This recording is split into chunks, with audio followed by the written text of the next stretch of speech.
Contempt. Yeah, folks, we're talking Contempt today, a Jean-Luc Godard film. Yeah. Have we talked about Godard yet? I think we have, but I can't remember. Or maybe we talked about people in, like, his peripheral, guys who were coming up around him at the same time. He is one of the most important filmmakers of his generation, maybe of all time. Just somebody who has inspired an entire generation to come after him, who had a very specific sense of filming, just being in the moment with these characters, being in their worldview, looking at the landscapes and vistas around us, and just enjoying what we're doing. And this was one of his. I haven't seen yet. He's a filmmaker who I have some holes here and there for like what I've seen, what I haven't seen. Of course, I've seen a lot of the main ones, a lot of the big ones. But this one was on the radar. I got the criterion of it, and I figured, let's get into it. Because I knew nothing about it, and it surprised me the things that were happening in here. First off, we're just coming off of our last movie, Get Shorty, which is about Hollywood and making movies. Well, this is another film about making movies, because we are making a retelling throughout this piece of the Odyssey. Yeah, great. I just find it funny to put this on, and today in 2025 we have one of our most prestigious filmmakers making his interpretation of the Odyssey, while in this movie we literally have Fritz Lang playing himself making his version of the Odyssey, which I'm like, that is so weird. And it's another Fritz Lang film for us. He's not directing it though. We talked about Metropolis a long time ago, but here he is as an actor playing himself, because this piece is about a writer and his wife working on the making of this movie, The Odyssey. The movie was already being made. Fritz Lang's the director. There's an American producer behind it, but it's not an American-made film. The idea is we're just going to make a really cool interpretation of The Odyssey, but it's all visuals and no story, so we have to hire a writer to like add in the story. And look, that is the back piece of this thing. It's not like what we're talking about here. It's a filmmaker talking about making a film and like how that can ruin your life and your marriage maybe. And that's kind of interesting. I think that's definitely an area to explore. And it's pretty fun. And if you're a little more like on the nose about certain stuff, especially with like Godard and you know the type of filmmaker he is and the type of stories he tells, the story of the Odyssey is being spoken to the characters in the real world so they can see themselves as the characters from the beloved story. Which is the metaphor of the piece, is we had to create gods because gods are man's folly and folly is man's god or whatever. It's just like gods don't exist, they're a creation by man, and their stories are as human as our stories are, because this is just a story of a couple going through a couple of bad days, which I think is really cool and so beautiful to see. This movie is gorgeous to look at. I love that we just open it up with like, here's how we're filming this movie, okay? Here's the track shots we're doing. Here's the dolly shots. Here's the camera we're going to be using. It's going to open up looking at the camera we're using. Now here we go. You like this vista? You like these big hills and these beautiful oceans? Yeah? Is this where the Odyssey was originally like taking place in the stories of Homer and all that? Who knows? But it's just really interesting to see these beautiful landscapes, these old ruined buildings, and part of them are sets and part of them are like real world things that just exist there. The perfect blend of like surrealism and like actual like realism. Man, it looks cool. And just long sweeping shots of people walking and looking at stuff and just being in a moment and feeling in the moment. It is so cool and so beautiful and just makes me smile. I love when a movie looks good. I love when we have an interesting filmmaker who's like, okay, we have a big set of stairs here. What if we filmed it at this angle or this angle? We have a wide lens. Let's film far back and then like watch them walk in like this landscape. We'll film inside buildings and stuff, but the space inside buildings feels so much more claustrophobic than when we're filming in like actual outside locations. It's very interesting and I really do appreciate it. So the movie opens up and we are introduced to our two lead characters. We have Camille and we have Paul. They are in bed together, and Camille's kind of like worried that she's not beautiful anymore, and Paul's reassuring her that she is. And then the next day is him going to work and meeting his producer and director for like what they shot about the movie already, and him learning like what his role is going to be in this. I should point out, too, before we get any further, this is our first time talking about Brigitte Bardot, who may be, I say this very loosely, but it could be true, the most beautiful woman ever put to screen. I think there's a case to be made that this is like the most stunning creature ever like captured on film. She is breathtaking. She steals every scene she's in. There is so much nuance to everything she's doing too. Is there nudity? Yes, there is. It's all tasteful. It's all character-driven nudity. And she is just both an object of man's affection throughout the piece and the most nuanced and well-rounded character in the entirety. Because you never really know what she's thinking or feeling. A lot of it is just her realizing the things she thought she wanted she doesn't want, and starting to realize this isn't the world she wants to be a part of. I think that's really cool. And when we are introduced to, I don't know if he's like our bad guy, I guess he's like the antagonist. It is Jack Palance's character. When he first sees Camille, he's like, oh, that's a woman I's got to know. So he's going to hit on her actively throughout most of the piece, but because there's the language barrier, we're going to have like interpreter coming in and out saying things to everybody. So it's just like an extra level of like, here's the situation, here's the players, here's how weird it is. And you think this movie is just going to primarily be about making the film. You know, we're going to be making the Odyssey. We do have actors that are cast as the lead, and we see like, here's the mermaids, and here's who's playing the gods and all that stuff.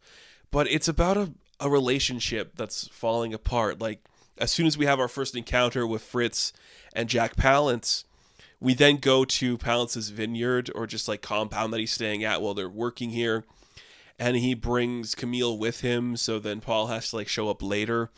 And just the tension right away of like, you let me go with this strange man to like walk away so you could come later. She is right away upset with him and will stay upset with him through the rest of the movie. And he is just kind of realizing that he messed up as the night kind of goes on. And that whole sequence kind of ends in like a big moment where there's like, it's like a 20-minute sequence, maybe even more, of the two of them in their home. And they're just talking about the interaction they just had. And it's just him getting undressed, taking a bath, getting dressed again, and her setting up the dinner table, getting undressed, getting in the bath, and then just moving around. It's like using the space of this apartment so well to go in and out of different rooms, talking to each other about what they're feeling, realizing they're having a fight, but it's just so subtly a fight that you just feel them mad at each other, but not fully saying what they're saying. And then the next day, just wake up and be like, I don't love you anymore. I think it's really interesting.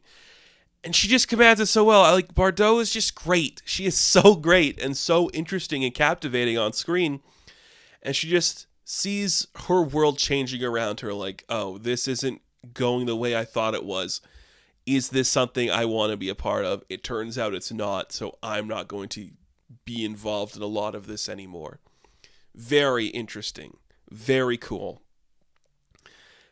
It just works so well. It's just a bunch of interesting characters saying these things that feel very earned, but fantastical at the same time, because everyone's referencing the Odyssey and Homer and who's who and all that stuff, and how he loves his wife and his wife doesn't love him, and the things he's going to do for his wife. Paul spends a lot of the movie trying to like get himself out of doing stuff by saying what his wife wants him to do. And I think that is so interesting. And that is so obviously a reason you could fall out of love with somebody, is their inability to decide what they want for themselves and use you as the excuse for all of their either hardships or short-term victories. I think that is really fascinating and definitely something that you can explore in so many different types of relationships. And as the story progresses, it's just a lot of this energy. These two people, they go back to meet our director and producer, interpreter, and they start to just see the pieces building up in what their relationship is or how it's falling down. And it goes so creatively in a lot of those directions. So obviously is Palance hitting on her, and so obviously is he just like, I mean, we're just going to have to see where that goes. He's not happy about it, but he also hit on the interpreter earlier, so now she's a little upset with him for that. Just people who think they're happy with each other, but they're not happy. And that's probably for the best, right? It just ends up being a mess. And as it goes on, they like celebrate if Paul's actually going to take on the job as writer. he decides kind of like more towards the end that he was really excited about it, but because his wife isn't excited about him anymore, he's not going to be excited about it anymore, so he's not going to take the job. And that just kind of screws up Palance's plan, so he's going to head back and just go back home like, I'm done, okay? Fritz, make your stupid movie. Make your weird artsy movie, which in itself is like a whole other thing, a movie within a movie, which is just like looking at statues and naked women in the water, which is fun. I like that stuff too. But it just ends on such like a melancholy note of these people not happy with each other and realizing that they were never happy with each other and the things they wanted they don't have. And it ends with Camille deciding she's going to leave to go back to Rome or London. I can't remember where it was specifically. And she's going to head with Palance, so they're going to head away. And the actual final shot of the movie is them filling up their car, driving away, getting in a car wreck and both dying. And I'm like, that is weird. I guess it's supposed to say like she should have stayed, but I don't like the energy that gives off. The ending is very abrupt, and I don't think it's necessary to like the tone of the story, because through the rest of this piece, it's these two people like arguing about their happiness and what they see in each other and the ways that they just like lie and joke and talk around like these stuff, and like she doesn't want to have sex with him anymore, but she's going to make out with this other guy, and just the vindictive nature of these two who clearly had a connection but can't maintain that connection. And having the ending where she dies of Jack Palance, I don't think it's necessary. I completely get it. And who am I to question Godard, you know? Like, he's one of the filmmakers of all time. I'm just some guy. But I think you can get the point across without it. Especially when you have, like, that end shot where Paul is sitting on, like, the rocks by the beautiful ocean. And he's all alone in this beautiful location, literally just, like, hanging on to the last words that Camille ever said to him. I think that works perfectly too. It's just like the escapism that both of them are seeking. He wants to be free of thought and have no worries, and she wants somebody who's going to satisfy what she wants. Somebody who cares for her unabashedly, isn't going to leave her alone with a strange man, and that's why she kind of falls into that area. All the while, legendary director Fritz Lang is making The Odyssey. It's beautiful. And it's some of the best dialogue you're going to hear, some of the best sweeping shots you're ever going to see. An absolutely breathtaking film. There is not much else like it. Gorgeous and interesting with some great characters. I haven't really talked about Miguel Piccoli, but he does really good. Okay, he's very interesting, very distinctive. These people are great, and these people know how to make movies, you know? Like, it's one of the movies that just feels like a real movie with real characters existing in a space that we don't see a lot of anymore. And I find that to be very interesting. Just breathtaking in so many ways. Left me breathless. But no, Contempt is really fun. Very interesting little movie. If you haven't seen it, I recommend doing it. Just a really subtle, quiet deconstruction of a romance and like why we do the things we do. And who better to do that than one of like our most prolific directors? So I don't know. This one works for me. I hope it works for you. It's kind of cool and fun. So that's Contempt. Thank you all for watching this video. Be sure to like and subscribe to the channel. As always, you can check me out on Instagram, TikTok, and Twitter. And of course, I will catch you in the next one. Have fun. Stay safe. Good luck.